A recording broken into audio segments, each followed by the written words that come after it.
예, 참 우리 며칠 만에 아니면 며칠이 아니라 한 달, 두 달 날짜를 잘 모르겠습니다. 이렇게 얼굴을 보니까 너무 참 감사가 되어지고 참 그런 것 같습니다. 다들 아까 기도 가운데서도 말씀드렸지만은 지금 사는 것이 너무 고통스럽죠. 응? 아마 그것은 똑같이 다 느낄 겁니다. 어디 가나 지금 어떻게 보면 정상에서 비정상으로 지금 흘러가고 와 있지 않습니까? 디모데후서 3장에 말세에 고통하는 때가 오나니 자기를 사랑하고 사랑이 식어지고 돈을 사랑하고 어떤 여러 가지가 안 좋은 얘기들이 이렇게 있습니다. 근데 지금 이 시대에 사람이 사람을 못 만나게 하니 얼마나 이거 참 기가 막힐 노릇이 아닙니까? 기가 막힐 노릇이에요. 오늘 저도 이제 이 코로나로 인해서 직장 생활을 하다 보니까 직장 생활을 하신 분들은 굉장히 상황이 어떤 상태인가를 더욱더 느끼면서 살아가요.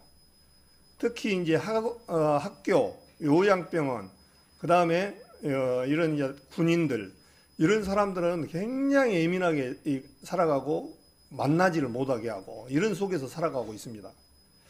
어제 태욱이 형제 결혼식에 저도 못 갔습니다. 저 이제 동생, 막내 동생, 조카, 큰아들이 이제 그 아들이 결혼식 있었고 합쳐져 가지고 이렇게 따블이 돼 가지고 어제 강주에 갔다 왔습니다. 참 부담스러워요. 그래서 이 만나는 것도 우리 성도님들한테 죄송하기도 하고, 저도 어제 느껴지는데 결혼식이 아니에요. 얼마나 싸늘한지요. 가족들밖에 안 왔어요. 전부 봉투만 오고 오지를 않아요. 예, 코로나 때문에. 그 다음에 식사를 하는데 아예 그냥 다 가는 거예요. 밥을 그냥 공짜로 먹으라기도 안 먹어요. 사촌들도 사촌 4가정인가 왔는데 밥을 전혀 안 먹고 다 가요. 예, 밥 먹으면서 코로나 다 걸린다 이거예요. 그러다 보니까 이 결혼이라는 부분이 싸늘하니 그냥 가족 몇몇만 하고 끝나는 그런 시대에 접어들었더라고요. 근데 그것이 동일하게 우리만 그런 게 아니라 저는 사실 어제 가가지고 동생 체면상 어쩔 수 없이 밥은 먹었어요. 근데 밥은 먹었는데 밥을 먹었는데 이 밥이 얼마나 걸끄러운지요. 빨리 얼른 맥주병 먹고 그냥 얼른 피하고 싶은 마음, 얼른 그 식당을 빨리 피우고 싶은 마음. 그래서 저 같은 경우에는 대충 먹고 그냥 한 2, 3분도 안 될 것 같습니다. 후다닥 먹고 그냥 나왔습니다. 사람 만나는 것이 겁이 나는 거예요, 완전히. 이런 속에서 살아가고 있어요. 그래서 이 지금 결혼식이든 뭐든 너무나 지금 어려운 시기에 지금 있습니다. 오늘 뉴스도 너무 잘 들어보셔도 알겠지만은 지금 서울 우리나라가 지금 1000명이 넘어가고 지금 굉장히 폭발적으로 일어나 버리더라고요. 일본은 어제 뉴스에 들어보니까 하루에 2000명이 일어나고, 뭐 미국은 하루에 20만 명? 20만 명이 가지고 2000명이 하루에 죽고, 지금 이게 실제적으로 굉장히 이 지구상에 어떻게 보면 어려움이 처해 있더라고요. 근데 이거를 누가 이거를 어느 것이 답이다라고 지금 어떻게 보면은 갈피를 못 잡아요, 사실은. 어떻게 해야 될지, 또 어떻게 할지 우왕좌왕이에요. 세계적으로 전부 다. 그 미국이라는 나라는 세계에 어떻게 보면 경찰국가예요, 경찰국가. 경찰이 어떤 일을 합니까? 통제를 하잖아요. 요리 가고 저리 가고, 우리 교통사고 나고 그러면 경찰들이 이쪽으로 가라 저리 가라. 경찰이라는 것은 말 그대로 통제하는 나라라면 세계를 통제를 해요. 미국이 필요로 한 이유가 바로 그거거든요. 싸움도 조그마한 사람들끼리 싸우면요, 누가 말게 해주는 사람, 어른이 있어야 싸움이 말게 해요, 이렇게. 그게 이제 경찰국가의 임무인데, 미국 이런 나라가 지금까지 그렇게 해왔어요. 그런데 지금 보십시오. 미국이 경찰국가는 그냥 저는 어떤 마음을 생각하냐면 미개 국가라 생각이 들더라고요. 와, 그 큰 나라가 오합지졸이에요, 오합지졸. 완전히 하루에 그냥 20만 명씩 걸리고 뭐 2000명씩 죽어도 관심도 없고, 또 그 시신을 그 인터넷에 봤잖아요. 화장을 할 데가 없으니까 냉동차에다가 쌓아놓고는 화장을 못 하는 거예요. 서로 미루는 거예요. 너 주위에 있을 사람이다, 우리 주가 아니다, 난 관계없다. 대한민국에서 만약에 전주 사람인데 여기 와서 죽었다고, 나 전주 사람이니까 광양시에서 해결 못 해줘 이러면 난리 날 거예요, 완전히. 그 시장 군수 아마 당장 쫓겨날 거예요. 근데 미국이라는 나라가 지금 그러고 있어요. 나 그걸 보면 한시름. 그리고 마스크를 쓰라는데 데모를 하고 그것을 반항하고, 자, 이것은 자기를 위해서 하는 거잖아요. 근데 마스크를 쓰라니까 막 반대를 하고 막 주먹질을 하고 욕을 하고 막 그런 부분들이 보고, 아, 참 저건 나라가 아니다. 나 그 생각이 딱 들어가더라고요. 그러면서 느껴지는 부분들이 뭐가 그러시냐니까, 아, 지금 우리 시대에 뭐를 연습하고 있느냐 가만히 딱 보니까 적그리스도 출현을 연습하고 있구나, 그런 생각이 들더라고요. 이 적그리스도가 출현하려면 조건이 있어야 돼요. 이 세상을 통제를 못할 때 적그리스도가 나와요. 그러니까 이 세상이 어지럽고 도저히 이제 못할 때 누가 하냐니까 적그리스도가, 내가 하나님이라는 사람이 나와서 이 세상을 통제를 어떻게 하냐니까, 우리 너무 잘 알잖아요. 660표를 받아서 사람들을 통제를 하는 거예요. 네? 이 세상에요, 제일 통제하기 쉬운 게 이 경제권이거든요. 지금 북한도 한번 봐보십시오. 북한도 그 김정일이도 지금 제가 가보지는 않았지만 이렇게 들어지는 응기를 보면은 지금 최악의 상황이거든요. 거기도 곧 어떻게 보면 그 지금 사는 게 아니거든요. 어떻게 보면 지금 코로나로 인해서 중국에서 아무것도 못 들어오죠. 나가지도 못하죠. 그 다음에 자원은 아무것도 없죠. 그러다 보니까 완전히 그냥 어떻게 보면 폭발 직전인 거예요. 완전히 짐승처럼 사는 거예요. 그런데 지금 북한이 제일 어려운 부분이, 그 전까지는, 코로나가 오기 전까지는 중국에서 밀수해서 그런 데로 살았어요. 중국에서 그냥 물건이고 해서 다 공부했는데, 지금 코로나 때문에 밀수가 딱 끊겨버렸어요. 지금 북한 같은 경우에는, 우리나라는 그래도 병원도 있고 약품도 있고 의사도 이렇게 조건이 갖춰졌으니까 되는데, 북한 같은 경우에는 조건이 하나도 없어요. 의사도 없죠, 병실도 없죠, 약품도 없죠, 중국에서 못 가져오죠. 그러니까 걸리면 죽는 거예요, 그냥 완전히. 그런 속에 지금 살고 있습니다. 근데 결과적으로 사람이 이 경제권을 진 사람이 꼼짝을 못 하게 돼 있더라고요, 경제권이. 그래서 이제 마지막에 이제 지금 우리가 지금 교회도 지금 반발이 많거든요. 우리 지금 실제적으로 정부도 교회의 눈치를 많이 봅니다. 예. 이 교회를 예배를 못 보게 하냐니 불만이 많고, 보자니 코로나는 많이 나오고, 참 딜레마겠어요, 이게요. 그래서 이제 어느 것이 옳다라고 말하기보다는 참 이런 때에 우리가 이런 부분들을 좀 지혜롭게 잘 헤쳐나가야 된다, 그런 생각을 해봅니다. 지금 잘 이렇게 교회에서 행해나다가 요 근래 또 뉴스를 들어보니까 교회에서 또 많이 퍼져버렸어요, 지금 실제로. 그러니까 교회에서 이렇게 대면 예배를, 큰 교회에서 이럴 때는 안 걸리는데, 대부분이 보니까 찬송 모임, 소모임, 구역 모임, 그 다음에 성도들끼리 식사를 하다가, 그러니까 이 걸리는 부분이 대부분이 이 마스크를 내려놓고 밥 먹을 때 많이 걸리거든요. 저도 이렇게 설교를 하면서도 사실 이거 마스크를 벗기가 참 저는요, 말씀을 드리지만 걸리는 것이 저는 두렵고 그러진 않아요. 근데 다 저로 인해서 여러 성도들과 여러 사람들에게 피해를 줄까봐 그것이 겁먹는 거죠, 실제적으로. 이제 참 이제 이런 얘기를 하면 좀 죄송합니다만은, 누가 회사에서 그러더라고요. 이런 얘기를 하니까 60 넘었으면 이제 호상이지 뭐, 이런 식으로 농담하더라고요. 그래, 맞다. 이제 60년 넘게 살았으면, 옛날에 조선시대 때 왕들이 44살밖에 못 살았어요, 평균치가. 근데 지금 저 같은 경우는 훨씬 넘었어요, 지금 실제로. 이제 물론 이렇게 유머 비슷하게 얘기를 했지만, 실제적으로 지금 이게 어떤 삶의 어떤 그런 부분들이 굉장히 혼돈스럽고 그런 속에서 지금 살아가고 있다, 그런 생각을 해봅니다. 저도 이제 올 1년이, 우리가 아시다시피 코로나가 2월 달부터 퍼졌습니다. 생기기는 뭐 1월 달인가 생겼다고 그러는데, 지금 올 1년이 그냥 어떻게 보면 우리 성도님들 어떻게 생각하십니까? 올 1년이 너무 고통스럽고, 어떻게 1년이 그냥 후딱 지나가 버렸어요. 지나갔는데 너무너무 고통스러운 속에서 지나갔습니다, 이게. 참, 그러다 보니까 많은 사랑동님들 정말 올 1년 끔찍하다고 생각지도 않겠다고 생각하는데, 문제는 구원받은 우리 성도님들은 다행입니다. 예, 마지막 주님 앞에 우리는 휴거가 기다리고 있습니다. 오늘 저녁이라도 우리 주님이 불러오시면, 공중재림 불리면 우리는 가면 끝납니다. 그런데 이 남겨진 사람들은 참 한심스럽습니다. 이제 어떻게 살아갈는지. 그런데 요한계시록 6장에도 보면은 마지막 때 이것은 하나 지금 훈련하고 있는 거예요. 이 코로나는 지금 제가 생각할 때 연습을 하고 있습니다. 아, 이 코로나19도 이렇게 힘드니까 얼마나 힘든가를 한번 경험을 해보고 있는 거예요. 근데 이제 마지막 7년 대호 환란 때는 이거하고는 관계가 없어요. 걸리면 바로 죽는 거예요. 바로 걸리면 무조건. 그것이 기다리고 있어요. 지금 실질적으로. 걸리면 죽는다니까요. 근데 이 세상 사람들은 그걸 겪어가야 돼. 근데 다행히 우리 구원받은 사람들은 공중 들림 받아서 이 세상에서 그 환란을 피해갈 수 있는 것이 얼마나 감사합니까? 실제로.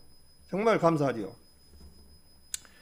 그러다 보니까 지금 이제 적그리스도가 통치할 수 있는 여건이 이렇게 마련이 되어가고 있다. 나는 그런 생각이 되어집니다. 예배를 갈수록 보지 못하게 하고, 지금 실제적으로 예배를 보지 못하게 하면은 성도님들이 어떻습니까? 이거 국가를 상대로 해서 대항해서 날마다 싸울 수도 없고, 그렇다고 해서 이거 또 그냥 예배를 못 보게 하는 것도 아니고, 그러다 보니까 참 이거 어려운 거예요. 그러다 보니까 또 말을 안 들을 수가 없어. 그러다 보니까 이 교회가 지금 코로나 이후로 많이 떠났다고 그래요. 이 대형 교회들은 정말 어렵답니다. 대형 교회는 지금 빚을 많이 내서 지었어요. 서울 모 교회 같은 경우에는 빚이 어마어마하게 지었어요. 실제적으로 참 어리석은 사람들이죠. 그게 성전이라고 지었던 거예요. 성전은 우리 그리스도인, 우리 마음들이, 우리 마음 안에 우리가 구원받은 사람이 성전인데, 그 사람들은 알지 못하고 성전이라는 것을 솔로몬 성전처럼 멋지게 지어서 했는데, 문제는 뭐냐면 빚이 감당을 안 되는 거예요. 빚 대면할 때는 11조 헌금이 잘 나와서 유지가 됐는데, 이제 안 나오고 하다 보니까 성도들도 믿음이 약한 사람들은 떨어져 나가고, 또 이 헌금이나 이런 것이 안 나오니까 이자 감당을 못 하는 거예요. 거기다가 또 큰 교회는 목사들이 몇십 명씩 됩니다. 집사, 장로, 그 다음에 운전수, 돈 나가는 것이 어마어마합니다. 근데 이게 이제 안 되는 거예요, 이제. 그러다 보니까 이제 교회가 이제 나중에 그 건물을 제가 생각할 때 잘못하면 경매 들어가지 않나. 나는 그런 생각도 들어가요, 이제 이게. 이제 그러다 보니까 어떤 일이 있느냐. 교회 성도들이 이제 떨어져 나간 거예요. 지금 우리 코로나 걸려갖고 우리 구원받은 성도님들까지 전체적으로 기독교인들이 굉장히 많이 떨어져 나갔대요. 이게 갈수록 줄어드는 거예요. 그 다음에 이제 코로나로 인해서 어떤 일이냐니까 사랑이 식어지는 거예요. 갈수록. 서로 형제 간에도 못 만나, 안 만나. 밥을 먹자 그러면 아야 코로나 끝나면 만나자, 만나지 말자. 사촌 형제 간에도, 그냥 형제 간에도 만나지 말자, 코로나 끝나면 만나자. 회사 직원들 간에도 오늘 밥 한 끼 먹읍시다 그러면 만나지 맙시다. 코로나 끝나고 먹읍시다. 또 부모지간에 만나려는데 저 같은 경우도 요양병원에 어머니 계시는데 면회 오지 마세요. 문자가 날라오는 거예요. 계속 보지도 못하게. 또 형제간에 저 같은 경우만 이제 들어서 얘기합니다. 우리 햇살이 같은 경우는 신랑이 군인이다 보니까 저 이제 퇴직이 올 12월 31일부로 퇴직을 합니다. 이제 앞으로 한 7일만 출근을 하면 이제 저도 이제 출근길이 이제 막혔습니다. 그래서 이제 끝나고 나서 한 딸한테 가려고 하면 오지 마라는 거예요. 오지 마. 그러면 네가 와라 그러니까 못 온다는 거예요. 한번 나오면 격리를 14일 내지 해야 되니까 못 온다는 거예요. 오지도 말고 가지도 못 오고. 자식하고도 이렇게 떨어지고. 참 이게 가만히 생각해 보면 우스운 일이더라고요. 우스운 게 아니라 참 심각한 일이더라고요. 자식을 놔두었는데 얼굴을 보지 못하고, 손주가 낳았는데 손자를 봤는데 보지도 못하고, 인터넷상에서나 이렇게 사진상에나 보고, 이런 속에서 살아가고 있어요. 그 다음에 이제 이 코로나로 인해서 배도하는 일이 많이 나는 것 같아요. 배도. 하나님을 섬겼다가 갑자기 떠난 사람들이 굉장히 많이 있는데, 갈수록 이제 우리도 마찬가지거든요. 우리 성도님들은 그렇지 않으라고 봅니다. 그러나 구원받고 조금 얼마 지나지 않는 분들은 이제 세상이 감각이 없는 거예요. 감각이 없는 자가 저렇게 되지는 거예요. 지금 우리 광명 생명교회도 목사님하고 저거 자주 만나서 의논도 합니다. 이 부분에. 비대면이냐 대면이냐. 참 어려워요. 성도님들 이해를 좀 해주셔야 돼요. 예. 이게 정상적으로 안 나오고 이렇게 흘러가면 괜찮은데, 또 시에서 이렇게 조금 그렇게 비대면으로 해주라고 이런 식으로 하면은 상당히 부담스러운 부분이에요. 저 같은 경우도 이제 회사에서 얼마만큼 강하게 하냐면은, 일기 옛날에는 출근을 해가지고 오늘은 좀 말씀보다는 좀 그런 부분을 조금 제가 하랍니다. 이해를 좀 해주십시오. 이렇게 예를 들어서 24, 5명이 만나서 이렇게 나가기 위한 미팅을 했는데 지금은 3등분을 이렇게 33%씩 나눈 거예요. 그래가지고 33% 나눠가지고 아예 사무실을 막아버린 거예요. 이렇게. 그래가지고 코로나도 걸려도 다 24명이 걸린 게 아니고 8명씩만 걸리게끔 뽑아내게. 이렇게 쉽게 말하면 8명만 걸려갖고 딱 뽑아내게끔 만드는 거예요. 그 다음에 목욕탕은 당연한 거고 모독은 문 닫아본 지가 오래됐고 그 다음에 이제 우리 같은 경우는 교대해가지고 저 멀리까지 이렇게 교대차로 가야 되는데 옛날에는 동차로 해가지고 한 대로 이렇게 모여서 갔어요. 그러다 보니까 한 사람 옮기면 다 오른다 이거예요. 그러니까 교대 동차를 빼내고 우리 기관차를 세 대를 묶어가지고 그 차 승무원은 그 차만 타야 돼. 두 번째 승무원은 그 번 차에 타야 돼. 세 번째는 그 차에만 타야 돼. 그래가지고 이제 걸리면은 그 차만 딱 뽑아낸다는 거겠죠. 이런 식으로.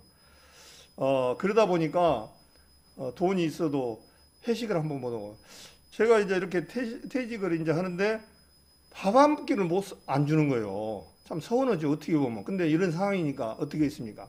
주고 싶어도 밥을 못 먹게 하니까 아주 행사도 축소 내지는 그냥 나가라 이거죠. 그냥 말 그대로 혼자. 이런 상황이니까.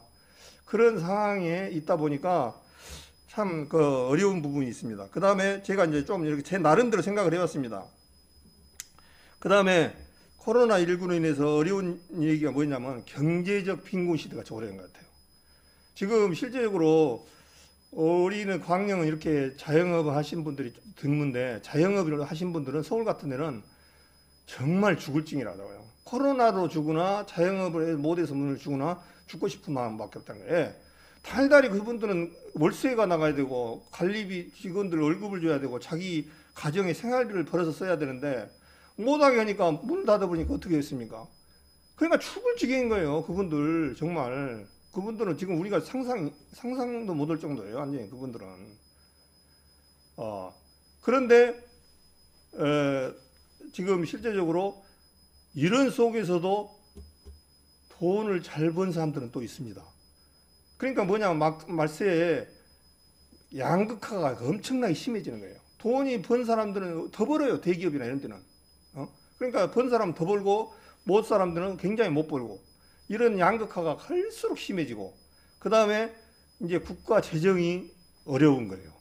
예, 자영업자들 살지 못하니까 국가에서 재난지원금 또 3차 지원금 만든다 하잖아요. 근데 이거를 안 줄 수도 없는 거예요. 예, 한번 생각해 보십시오. 나라를 운영하는데요, 제의식주 해결 못하면 이 세상은 유지가 안 됩니다. 제가 이 앞에 한번 말씀을 드렸는데 이집트라는 나라는 아시다시피 참 그 옛날 바로 시대 때는 굉장한 나라였지만 이집트를 그 가이드한테 물어보니까 하루 3,000원을 준다는 거예요.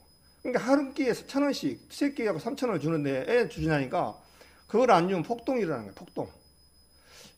안 주면 우리도 한번 생각해 보십시오. 양반이 세 끼만 굶으면 담을 넘는다 그러잖아요. 그 체면차례.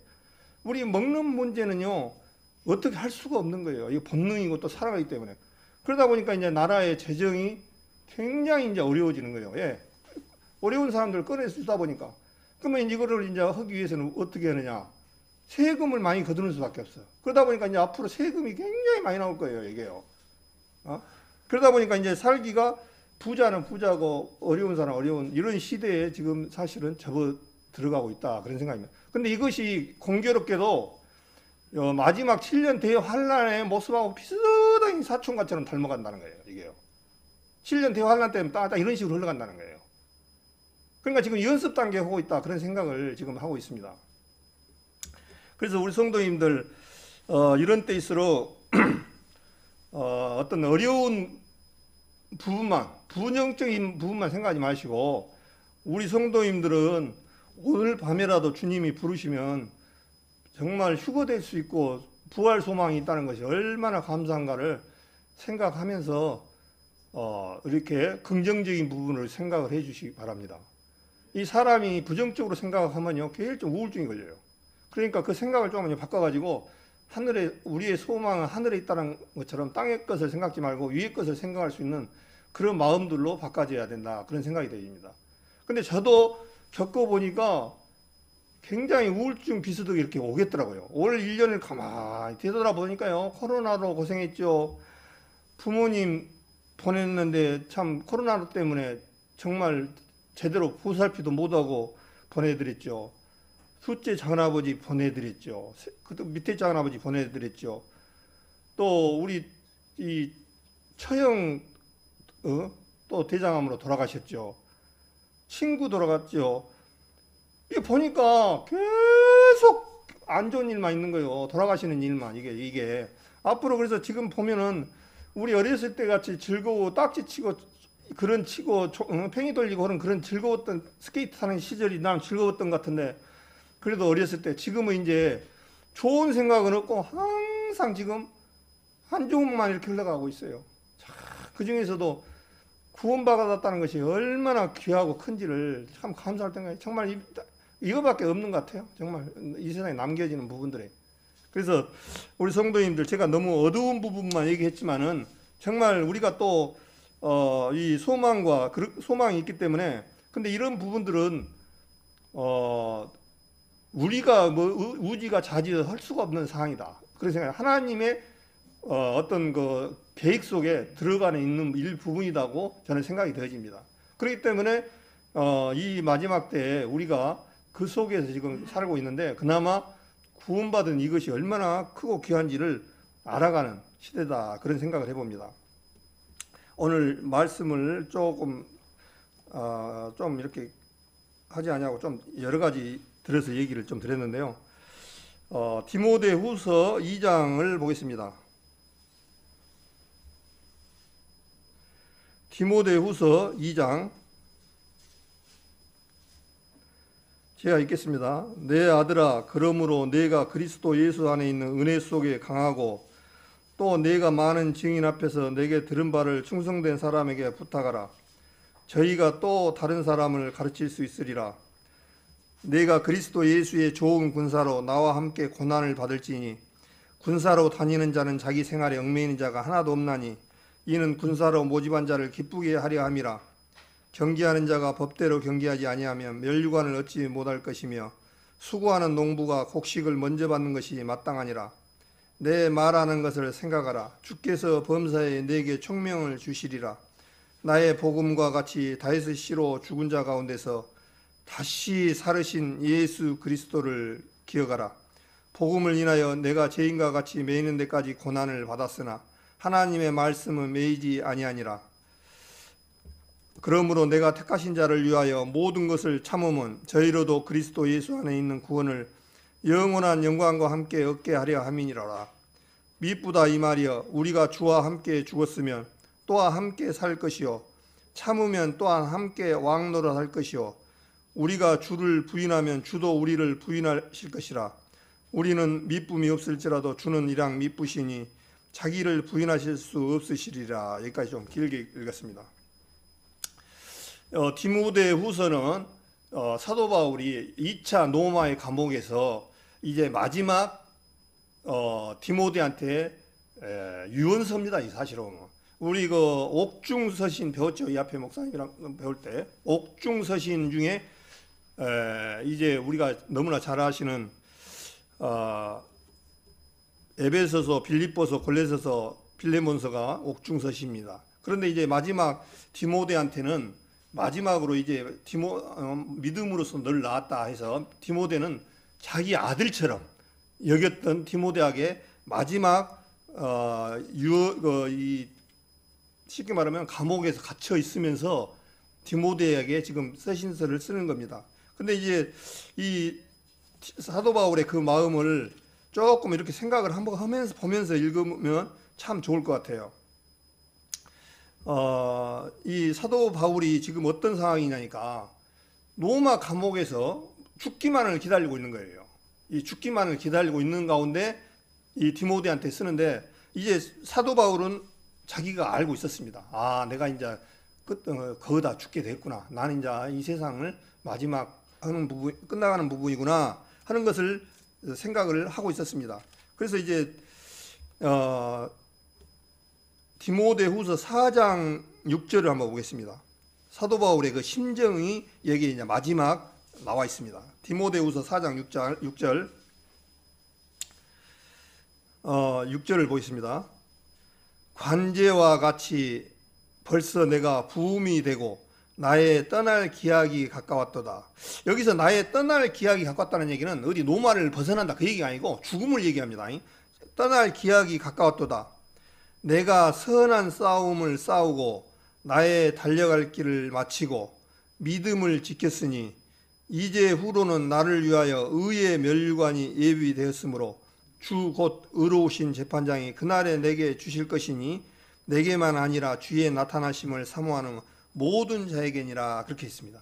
이 사도 바울은 이제 마지막 감옥에서 죽을 것을 생각하면서 이제 내가 간지와 같이 내가 부음이 되고 떠날 기약이 가까웠다. 내가 죽을 날이 가까웠다. 그렇게 하시면서 내가 선한 싸움을 싸우고 나의 달려갈 길을 마치고 선한 싸움, 우리 구원받은 성도님들은 싸움을 뭐라고 하냐니까 선하다 그래요. 선한 싸움이라는 거예요. 예. 이 세상에서 선한 것은 예수 그리스도 외에는 한 분 외에는 선한 분이 없습니다. 그래서 예수 그리스도의 일을 하는 것을 선한 싸움이라고 해요. 그래서 이 선한 싸움을 우리도 마찬가지입니다. 구원받은 순간부터 끝나는 날까지 싸움이 있습니다. 근데 그 싸움은 어떤 형제 자매하고 그렇게 싸우는 것이 아니라 우리의 싸움은 하늘의 공중 잡은 자, 마귀 사단의 권세 잡은 자하고 싸움이거든요. 그래서 이 세상에 뭐 형제 간에도 우리 형제 자매들 간에도 다투는 것은요, 내가 나빠서 싸우는 것이 아니라 그 안에 사단이 들어가서 우리 마음을 옛사람의 성품을 딱 끄집어내니까 옛날 그대로 나오는 거예요. 그래서 우리 구원받은 사람들은 옛사람의 성품과 새사람과 옛사람의 성품을 두 모습을 가지고 살아갑니다. 주님 앞에.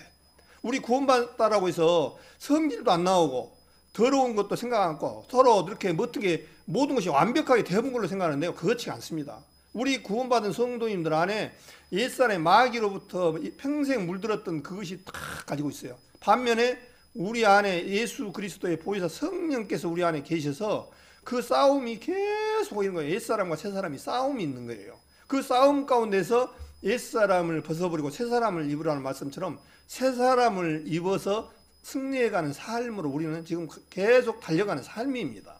그래서 사도 바울이 선한 싸움을 싸우고 그렇게 말씀하셨습니다. 그 다음에 나의 달려갈 길을 마치고, 여기서 보니까 저는 이 마음이 딱 이게 마음의 구체예요. 믿음을 지켰으니. 와, 사도 바울 같은 분도 뭐라 그냥 마지막에 죽을 때 내가 믿음을 지켰다. 그러면 반대로 믿음을 지키지 못한 분이 있다 없다? 예. 마지막까지 달려가지 못하고 중도에 하차한 사람들이 굉장히 많다는 것을 말씀을 하고 있습니다. 그러니까 이것을 그러면은 사도 바울이 디모데를 통해서 마지막 2차 감옥에서 로마 감옥에서 왜 쓰셨을까 하는 것을 한번 생각해 봐야 됩니다. 이 모습 로마서 15장에 보면 하나님의 옛날 구약의 말씀은 우리의 교훈을 위해서 쓰여놓고 교리를 위해서 쓰여놓았다고 말씀을 하고 있습니다. 그러니까 그걸 보고 우리도 이런 부분을 보고 우리도 정말 이런 부분들을 피해가야 되겠구나 하는 생각들을 해봐야 됩니다. 다시 디모데 후서 1장을 한번 보겠습니다. 디모데후서 1장 15절에 제가 읽겠습니다. 디모데후서 1장 15절. 아시아에 있는 모든 사람이 나를 버린 이 일을 내가 아나니 그 중에 부길러와 허모게네가 있느니라. 언컨대 주께서 오네시보로 집에 긍휼을 베푸시옵소서. 저가 나를 자주 유쾌케 하고 나의 사슬에 매인 것을 부끄러워 아니하여 로마에 있을 때에 나를 부지런히 찾아 만났느니라. 원컨대 주께서 저로 하여금 그날에 주의 긍휼을 얻게 하여 주옵소서. 또 저가 에베소에서 얼만큼 나를 섬긴 것을 내가 잘 아느니라. 그렇게 되어 있습니다. 여기에 두 모습이 나옵니다. 여기에 아시아에 있는 모든 사람들이 사도 바울을 버렸다 그렇게 나옵니다. 여기서 아시아에 있는 얘기를 얘기하면 어디를 말하냐면 아시아의 소아시아의 7교회가 터키, 노마를 그걸 소아시아라고 얘기를 합니다. 거기서 어떤 일이 있었냐니까 거기에 모든 사람이 사도 바울을 다 버렸다는 거예요. 그러면서 그 버린 일을 네가 안 하니 디모데 너는 알지 않냐 나를 다 버린 것을. 근데 안 하니 그 중에 부겔로와 허메네가 있느니라 그렇게 되어 있습니다. 근데 이 부겔로라는 사람을 내가 찾아보니까 뜻이 뭐냐니까 도망자, 망명자라는 뜻이에요. 참 성경이 정말 어째 그렇게 딱 이름하고 같이 지어지는데 기가 막혀요. 그래서 도망자고 망명자라는 거예요. 근데 이 사람이 부겔로라는 사람이 허메네가 이런 사람이 그냥 평범한 성도님들이 아니고 하나님의 말씀을 가르치고 지도했던 지도자라는 데 의미가 있습니다. 근데 이 사람들이 사도 바울이 갇히니까 별 볼 일 없고 그러니까 떠나버린 거예요. 또 사도 바울이 핍박받고 어떤 그 예모를 보니까 정말 그 고린도 교회에서 고린도 후서를 보면은 사도 바울을 어떻게 했냐고 하니까요. 편지로는 중하고 힘이 있으나, 그러니까 고린도 교회 성도님들이 사도 바울이 서신서를 보니까 정말 힘이 있고 어마어마한 유력적인 말씀들 하니까 은혜가 되고 그러거든요. 근데 사도 바울을 직접 육신으로 보니까 아이고야, 키는 요만한 데다가 머리는 벗겨졌고 정말 mor품은 하나도 없어요. 그렇게 보는 거예요. 이 고린도 교회 성도님들이 사도 바울을 그렇게 본 거예요. 그러니까 너희는 예모만 본도다, 그렇게 말씀하시는 거예요. 고린도 후서에 그렇게 말씀하셨습니다. 근데 사도 바울의 그 모습은, 우리는 하나님은 예모를 보신 게 아니라 우리 중심을 보는 하나님이셔서 우리는 그런 모습으로 보면 정말 잘못된 겁니다. 사도 바울은 인물은 별로 없었고 볼품은 없었지만 그 안에 하나님께서 가장 귀하게 쓰신 분이라는 것을 생각해 볼 수가 있습니다. 그런데 여기에 보니까 부겔로와 허메네가 교회의 일을 앞장서고 일을 하시는 분인데 사도 바울을 다 떠나버리고 그냥 가버린 거예요. 완전히 떠나버린 거예요.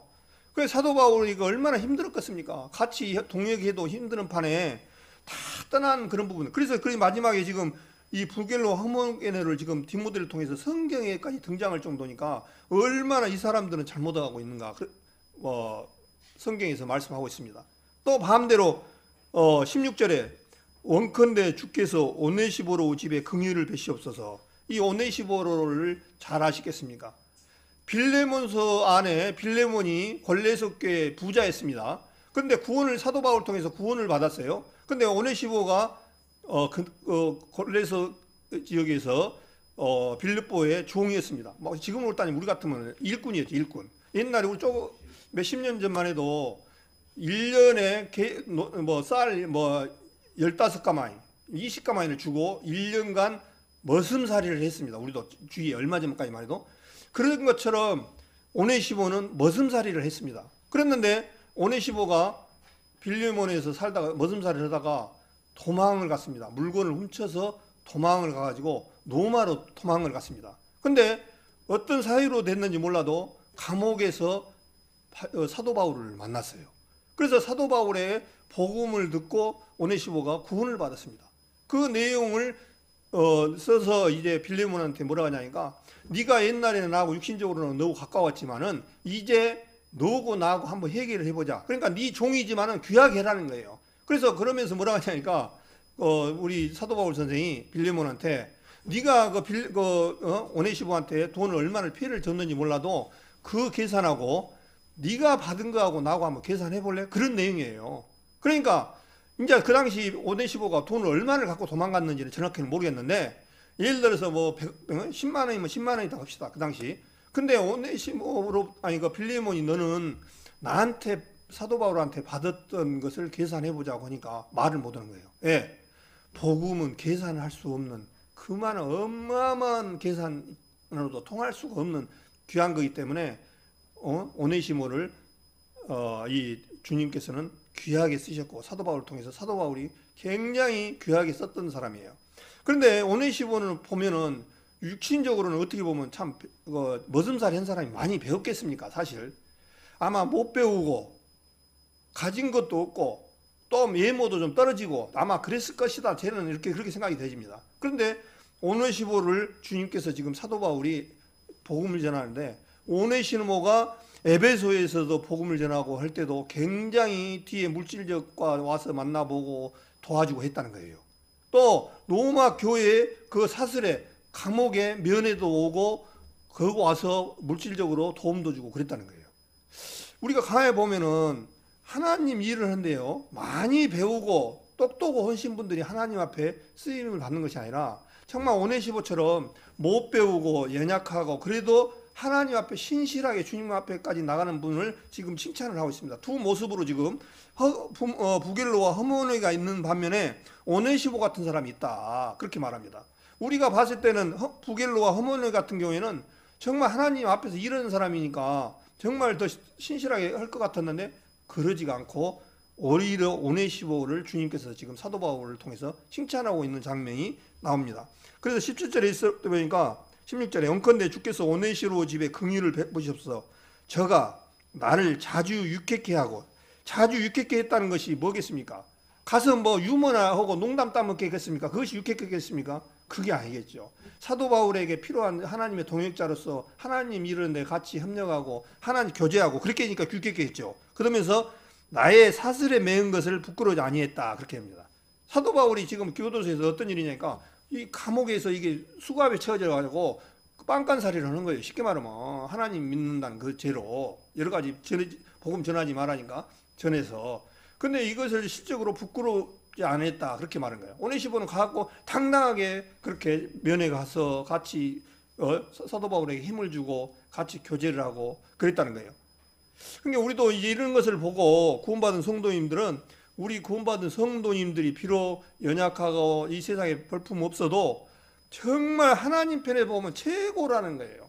지금 실제적으로 우리가 육신적으로 이렇게 바라보니까 그렇지, 구원받은 사람들의 그 모습은요, 지금 실제적으로 이 세상 대통령 재벌 안 부러워요, 사실은. 참 우리 보셨잖아요. 이건희 회장 돈이 없어서 죽었습니까? 그분 갈 때 저도 뉴스를 보니까 똑같은 버스 한 대 불렀고 그 다음에 리무진 버스 한 대 불렀더라고요. 제 아버지 가는 거하고 똑같더라고요. 리무진 한 대 불렀고 버스 한 대 불렀어요. 그걸로 끝이에요. 그 많은 돈 한 푼도 못 가져가고 똑같아요. 그러니까 별 볼이 없어요. 이 세상에서 정말 돈 받은 사람이 최고입니다, 최고. 이분은 확신해요, 이게.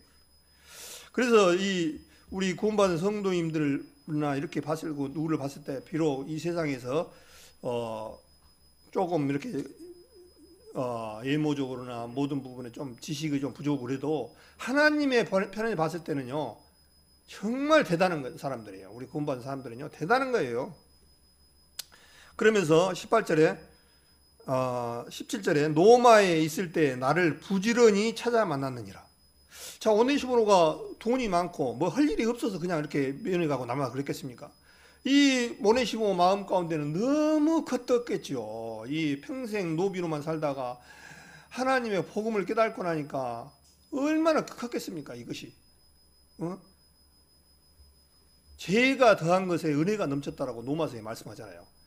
은혜가 더욱 넘친 사람은 어떤 사람들이냐면요, 내가 세상 가운데 죄를 더 짓고 세상 가운데서 험악하게 살았던 사람들은요, 그런 사람들이 복음을 깨달아 버리면요 정말 하나님 앞에 살아가요. 그 대표적인 사람이 사도 바울인 거예요. 사도 바울은 어떤 사람이었습니까? 아시다시피 이 세상에서 어떻게 보면 굉장히 나쁜 사람이에요. 예수 전하는 사람들을 잡으러 다니고 스데반을 죽이는데 앞장섰고 투표를 해서 죽이라고 했고 많은 사람들을 갖다 감옥에 넣는 데 역할을 누가 했냐니까요, 사도 바울이 했어요. 사도 바울이. 그런데 사도 바울이 나중에 그것이 잘못 알고 다메섹산에서 구원을 받고 나서 어떻게 했습니까? 사도 바울 눈 가운데 비닐이 벗겨지고 이제 마음의 어둠 가운데 빛이 들어오고, 그 빛이 들어오는 순간 뭐가 바뀌었습니까? 아, 내가 잘못 살았구나. 그래서 평생을 이제 사도 바울은 주님을 위해서 살아가는데, 그 율법주의자였던 사람, 그 율법에 대해서는 정말 바리새인 중에 바리새인이요, 정말 율법에 그렇게 많이 알았던 사람인데 모든 육신으로 알았던 것을 똥으로 여긴다고 그랬잖아요. 배설물로. 아, 그리스도가 빠진 것은 아무것도 아니구나. 내가 율법을 지키려고 했던 이런 것들이 얼마나 어리석었던가 를 알았던 거예요. 그래서 성경에서 뭐 지금 우리 그 주일날 안식일교회나 이런 사람들은 정말 어리석은 거예요. 은혜로 시작했다가 갈라디 교회처럼 율법으로 또 마치려고 하는 그런 어리석은 사람들. 그 은혜가 얼마나 크니까. 그래서 죄가 더한 것에 은혜가 넘쳤다는 말씀이 이해가 되어지는 거예요. 그러면서 18절에 온컨대 주께서 저로 하여금 그날이 언제가 있습니까? 주님 오시는 그날에 주의 긍휼을 얻게 하여 주옵소서. 또 저가 에베소에서 얼만큼 나를 섬긴 것을 내가 잘 아느니라. 그렇게 됐습니다. 에베소 교회에 많은 사람들이 앞에서 일하신 분들보다 오네시보 같은 사람들이 더 주님 앞에 더 일했던 그런 부분들을. 그 다음에 이제 또 어떤 일이 있었냐니까요. 표시했으니까 2장 17절에 있겠습니다. 디모데후서 2장 17절. 저희 말은 독한 창질을 썩어져 간 것 같은데 그 중에 후메네오와 빌레도가 있느니라. 진리에 관하여는 저희가 그릇되도다. 부활이 이미 지나갔다므로 어떤 사람들은 믿음을 무너뜨리니라. 그렇게 되어 있습니다. 여기서 보니까 저희 말은 독한 창질에 썩어진 것 같은데 그 얘기를 우리 일반 한국어로 이렇게 하니까 암처럼 퍼져나간, 그렇게 암처럼 퍼져나간 그런 사람들이라는 거예요. 이 진리를 갖다가 오도시킨 사람. 그 중에 후메네오와 빌레도가 있다는 거예요.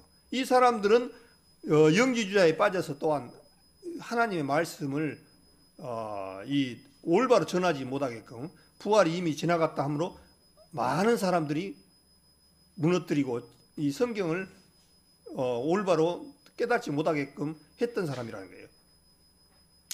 그래서 많은 사람들을 부활이 지나갔다 하므로 어떤 사람 믿음을 무너뜨리는 사람들이 후메네오와 빌레도가 있고, 그 다음에 이제 사도 바울이 마지막 이제 의의 면류관이 예비되었으므로 이제 디모데후서에 아까 제가 말씀하셨잖아요.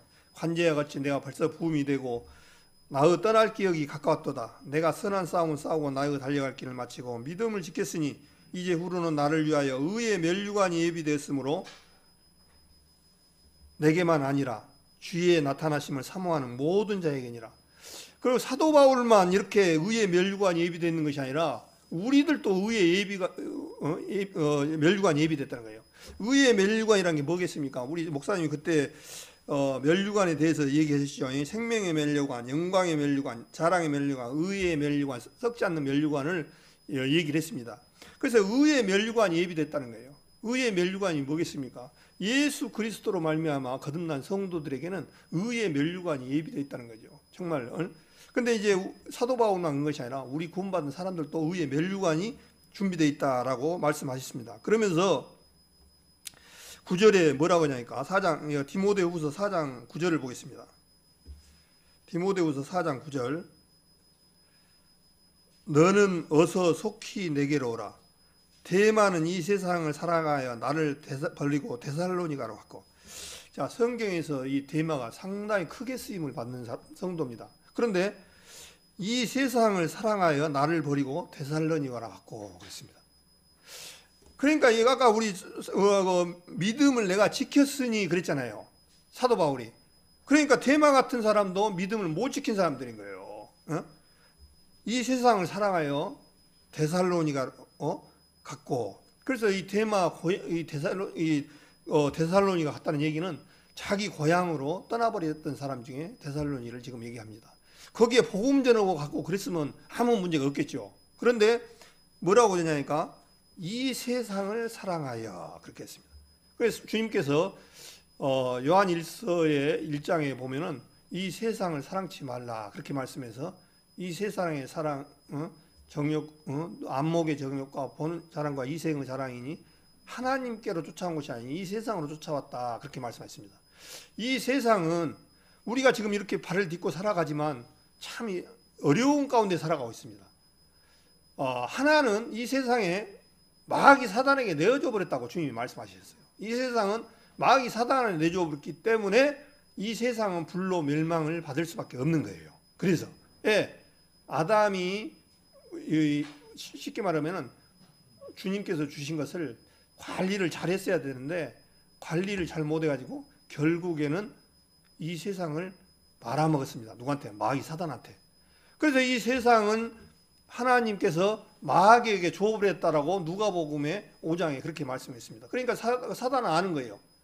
사단이 뭐라고 하냐면 이것은 내게 넘겨주신 거로 나에게 절하면은 이것을 세상을 주겠다라고 누가복음 5장에 보면 3번 테스트는 장면이 나오죠. 예수님을 3번 테스트하는 장면이 나오는데 거기에 뭐라고 하냐니까 사단이 이것을 나에게 넘겨준 것이므로 그렇게 돼 있어요. 그러니까 이 세상을 사단에게 내어접은 세상이에요. 그래서 주님께서 이 땅은 불로 심판할 수밖에 없는 거예요. 이 세상은 마귀이기 때문에, 실패한 세상이기 때문에 살아갈 수가 없는 거예요. 그렇기 때문에 이 세상에 살아가는 동안 어떤 일이 일어납니까? 죽고 병들고, 생로병사의 사원칙이 적용하는 거예요. 태어나서 병들고 늙고 죽고, 이것이 이 세상에 있는 거예요. 그러니까 우리 구원받은 성도님들은 이거를 아는데 이 세상 사람들은 아는지 못하는 거예요. 이 사람이 태어나면 병이 들고 죽어야 되지. 우리도 우리 작은어머니나 이렇게 하는 분들도 그래요. 안 좋은 일, 옛날 그 말이 틀림없어요. 좋은 일은 안 좋은 일만 있으면 그럼 조상타, 묘를 갖다가 잘못 썼다. 저 좋은 일 있어가지고 뭐 아들이 뭐 어디 좋은 학교나 좋은 직장에 채우면 봐라, 그 묘를 잘 써서 우리 아들이 합격했다. 이게 사상이 아주 머릿속에 딱 박혀 있어요. 완전히. 이런 걸 통해서 주님 앞에 돌아오라고 말씀하셨고, 이 한 번쯤 생각해 봐야 되는데 그게 없어요. 그래서 실제적으로 우리 구원받은 사람들은 다 알아서 지금까지 이렇게 아무 문제가 없지만 이 세상 사람들은 왜 병들고 늙고 죽는가를 그거를 몰라요. 그러다 보니까 맨 생각하는 것이 조상탓만 얘기하는 거예요. 우리 첫사람 아담이 이 주님께서 주신 것을 잘 보관해서 주님 말씀을 쫓아서 절대 쳐다보지도 말고 먹지도 말아라 하는 말씀을 갖다가 잘 따랐으면 될 건데, 그것을 지키지 못해서 지금 우리 이 순간까지 아담의 후손으로 물려와서 이 지구와 같이 우리도 이 세상에 멸망으로 갈 수밖에 없었던 겁니다. 그래서 이제 거듭났다는 얘기는 마귀로부터 하나님의 백성으로 벗어났다는 거예요. 그게 이제 거듭남이에요. 실제 말하면. 니고데모는 그걸 몰라가지고, 사람이 태어나면 죽었다가 병면이 뱃속에 들어갔다가 다시 나오니까 그게 엉터리 같은 얘기를 하는 거예요. 그럼 니고데모 같은 경우에는 바리새인 중에서도 바리새인이고, 이 성경을 굉장히 잘 알았던 사람이에요. 그런데 그걸 모르고 거듭나야겠다니까, 그러면 내 어머니 뱃속에 들어갔다가 다시 나올까요? 이렇게 얘기하는 거예요.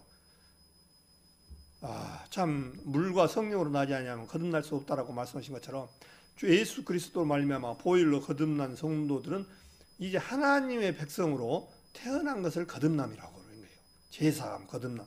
그러니까 이 세상의 사람들은 어떻게 지옥을 가냐니까 죄 문제를 해결하지 못하고, 그 다음에 사단의 후손이기 때문에, 사단의 속에 살아가는 사람들이기 때문에 지옥을 가는 거예요. 그러나 우리는 이제 주님께서 뭔 약속을 하냐니까, 내가 처소를 준비해 놓으니, 처소가 내가 준비되어 놓으면 나한테 거듭난 성도들 내가 부르러 오겠다라고 318번을 약속을 하셨습니다.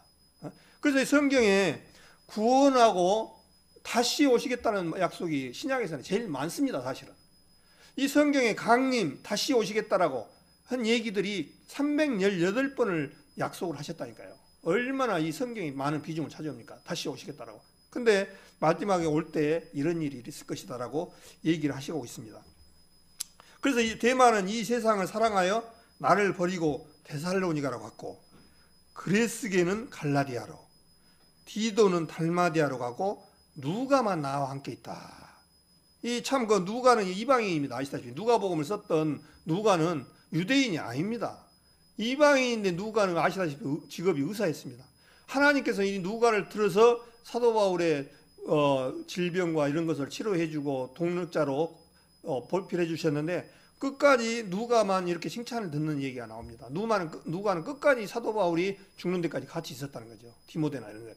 그래서 우리 성도님들 마찬가지로 정말 사도 바울이 내가 믿음을 지켰으니라는 말씀을 왜 써놓으셨까 한번 생각을 해 주시고, 나는 이제 구원 받았으니까 뭐 아무렇게나 살아도 이것이 문제가 아니라 주님 오시는 날까지 믿음을 지키고 사도 바울처럼 나 이제 의의 면류관 예비됐다라고 할 수 있는 그런 삶으로 되어졌으면 참 좋겠다는 생각을 해봤습니다.